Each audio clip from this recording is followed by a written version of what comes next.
dark dagger is coming. साथीहरू आज सरदार part 2 को ट्रेलर रिलिज गरिएको छ हैन 2 मिनेट 54 सेकेन्डको ट्रेलर रिलिज गरिएको छ।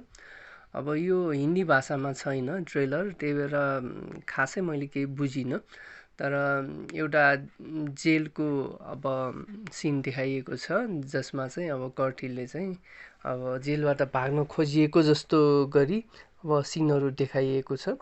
हुन त यो पार्ट 2 हो। पार्ट 1 कर्टी यो सरदार पार्ट 1 मा अब कर्टीको डबल रोल हुन्थ्यो हैन, एकजना रो एजेन्ट हुन्थ्यो र उसकै छोरा एज अ पुलिसमा देखाइएको थियो, तर मेन रोल चाहिँ सरदारकै थियो हैन। अब यो सरदार पार्ट 2 मा पनि अब केही चेन्ज गरेको छैन जस्तो लाग्छ। अब सेम टु सेम अब हिरोलाई सरदार भनेरै बोलाइएको छ हैन। अब स्टोरी पार्ट 1 मा जहाँबाट सिद्धिएको थियो त्यहीँबाट स्टार्ट हुन्छ जस्तो मलाई लाग्छ यो सरदार पार्ट 2 मा पनि। अब त्यही हो, सरदार पार्ट 1 मा हिरो रो एजेन्टको भूमिकामा थियो, यसमा पनि रो एजेन्ट नै हुनुपर्छ हैन।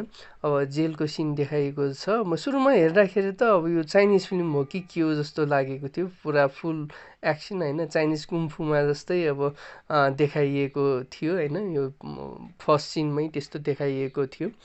अब यो केही नबुझिए पनि अब साउथ ल्याङ्ग्वेजमा भएर मैले केही बुझिनँ हैन, के भन्नु खोजेको राम्रोसँग बुझिनँ, तर यो मुभी चाहिँ पार्ट 1 जस्तै अब देशभक्ति देखाउने हैन, फुल एक्सन हुनुपर्छ यो मुभीमा।